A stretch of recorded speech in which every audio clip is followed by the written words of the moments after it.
Hello, welcome to today's tutorial.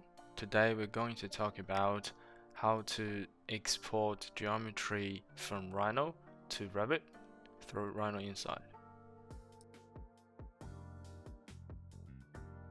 Alright, let's start. So the first step again is opening the Revit. Any Revit file will be okay because we only talk about exporting geometry from Rhino to Revit today. Then we're opening Rhino, typing Grasshopper, then we're all set.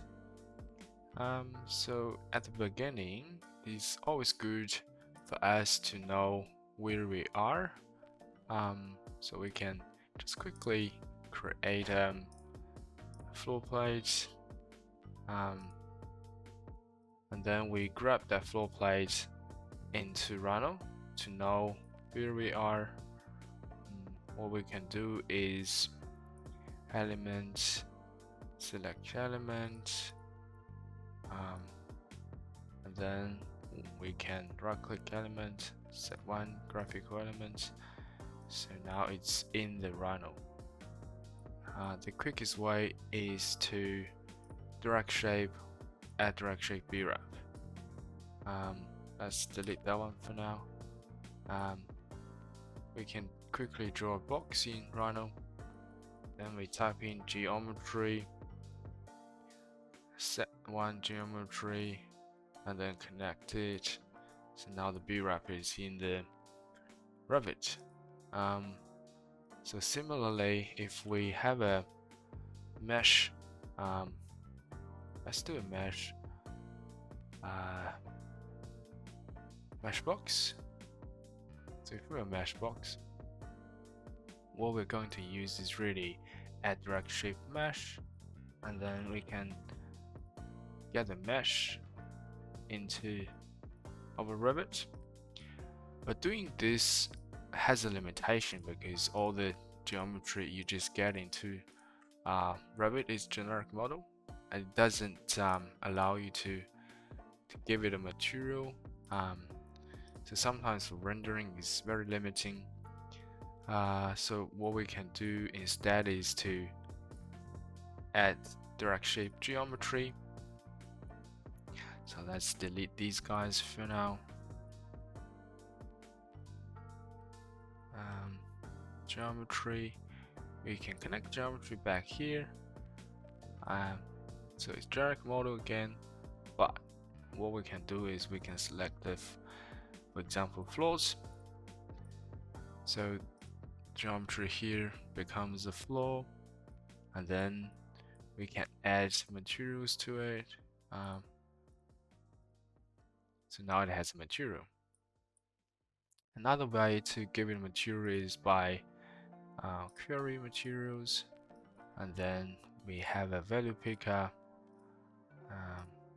again here, and then we plug that in.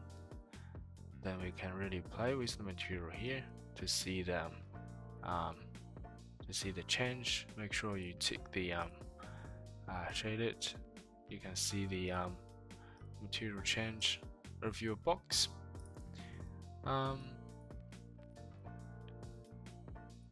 Again, this is the quickest way of exporting Rhino geometry into Revit, but doing this is always a dead geometry.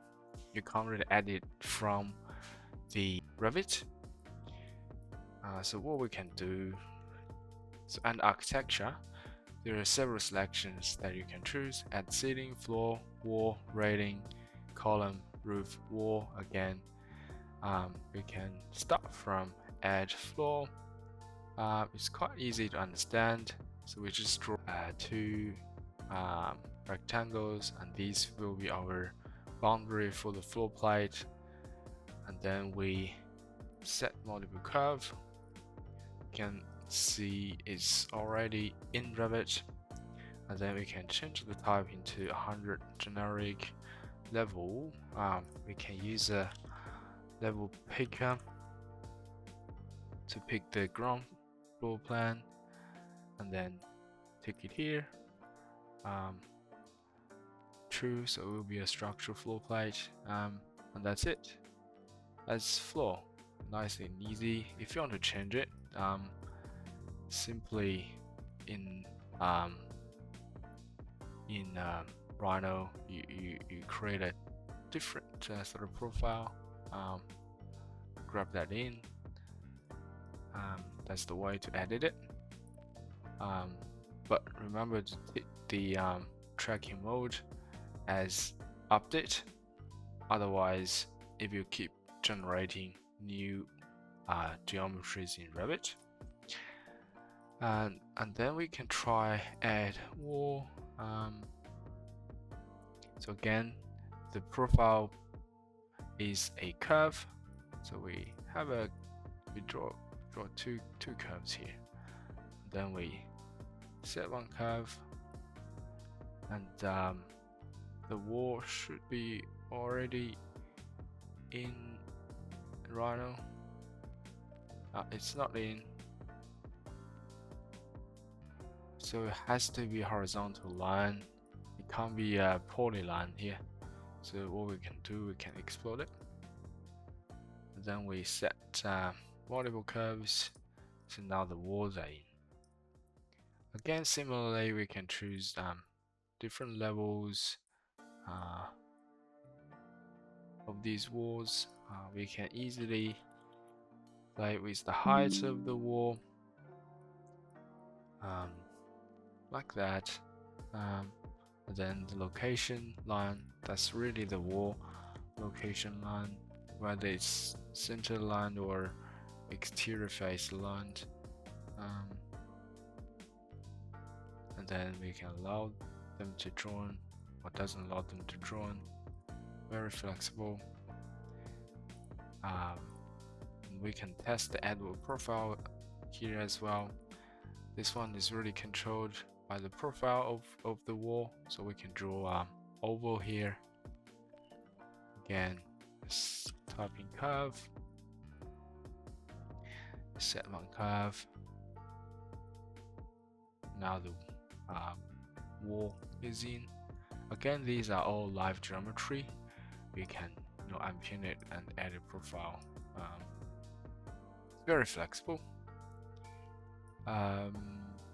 Except for this function under architecture, what is quite often used is the structural beam here as well, because for a lot of projects, when we need a lot of repetitive patterns or something like that, we can actually use it as a architectural beam, because architectural beam is a curve-based family, so we can draw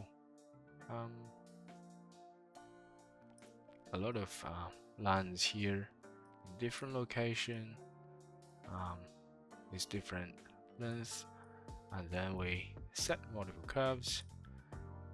Then these are in as structural beams, and then we can really play with the type of the structural framing into a square hollow section, or U-bay to adjust the look of the timber patterns or beams or framing.